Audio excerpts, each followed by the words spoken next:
Assalamualaikum warahmatullahi wabarakatuh. Saya Nur Aida Fatini binti Ana Izzuddin akan menceritakan tentang sejarah salah seorang tokoh Islam yang terkenal, iaitu Al-Khwarizmi. Yang pertama ialah biodata Al-Khwarizmi. Nama sebenar Al-Khwarizmi ialah Muhammad ibn Musa Al-Khwarizmi. Beliau turut dikenali sebagai Abu Abdullah Muhammad bin Ahmad bin Yusuf. Di barat, Al-Khwarizmi dikenali sebagai Al-Khwarizmi, Al-Khwarizmi, Al-Kharizmi, Algoritmi atau Algorithm. Beliau telah dilahirkan pada tahun 780 Masihi di Bukhara, Uzbekistan, yang mana merupakan salah satu kota tertua di Asia Tenggara. Beliau wafat antara tahun 220 hingga 230 Masihi. Terdapat sumber mengatakan Al-Khwarizmi hidup sekitar awal pertengahan abad ke-9 Masihi. Pada tahun 780 hingga 850 Masihi ialah zaman kegemilangan beliau. Tokoh beliau dapat dilihat daripada dua bidang, iaitu matematik dan astronomi. Beliau ialah seorang guru aljabar di Eropah. Beliau telah mencipta pemakaian sekans dan tangen dalam penyelidikan trigonometri dan astronomi. Di usia muda, beliau bekerja di bawah pemerintahan Khalifah Al-Ma'mun, iaitu di Baitul Hikmah di Baghdad. Bahagian kedua adalah sifat peribadi Al-Khwarizmi. Kepribadian Al-Khwarizmi telah diperakui oleh semua orang Islam maupun orang Barat. Al-Khwarizmi telah dianggap sebagai sarjana matematik yang terunggul dan masyhur oleh dunia Islam dan Barat. Hal ini dapat dibuktikan oleh kata-kata salah seorang sarjana barat yang mengatakan bahawa pencapaian yang tertinggi yang telah diperoleh oleh orang-orang timur, maka termasuklah Al-Khwarizmi itu sendiri. Al-Khwarizmi juga disanjung tinggi kerana beliau merupakan seseorang yang pintar dalam ilmunya.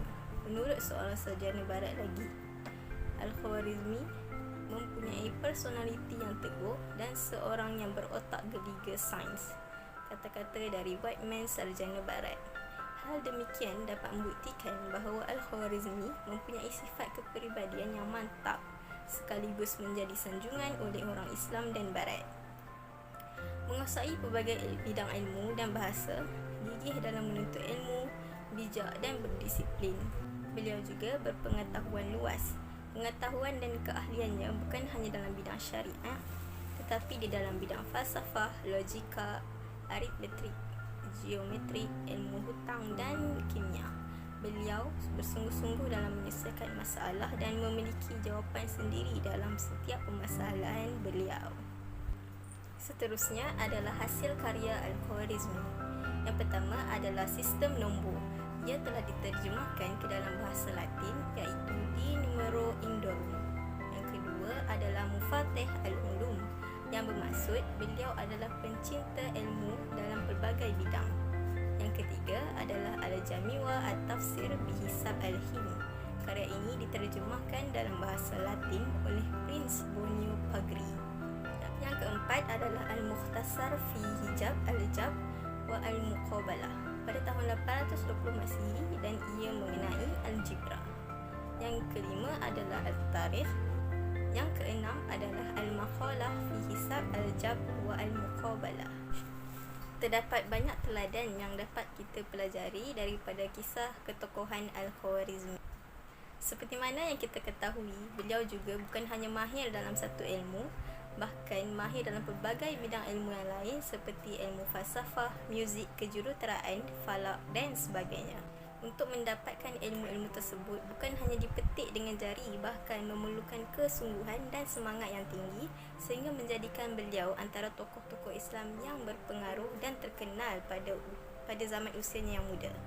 Oleh itu, dalam menuntut ilmu sebagai seorang pelajar, mahasiswa perlulah bijak dalam mengendali dan mengatur aktiviti harian supaya tidak lupa akan tanggungjawab sebagai seorang hamba Allah. Kesibukan mempelajari ilmu juga tidak seharusnya dijadikan alasan untuk meninggalkan amalan-amalan wajib seperti solat, puasa, zakat dan sebagainya. Sebagai contoh, meskipun Al-Khwarizmi sibuk mengkaji dan mempelajari ilmu baru, tidak menjadikan beliau lupa kepada tuntutan yang wajib dalam Islam. Kita juga perlulah mencontohi sikap cintakan ilmu Al-Khwarizmi. Rasulullah SAW juga meletakkan golongan ilmuwan sebagai pewaris ilmunya. Baginda bersabda, "Innal ulama warasatul anbiya, wa innal anbiya lam yuwarithu dinar wala dirhaman war rasul ilm, faman akhadhahu akhadha bihazzin wafir." Sesungguhnya para ilmuwan ialah pewaris para nabi. Sesungguhnya para nabi tidak mewariskan dinar dan dirham. Sesungguhnya mereka hanya mewariskan ilmu. Sesiapa yang mengambil warisan tersebut, dia telah mengambil bahagian yang banyak. Riwayat Abu Daud.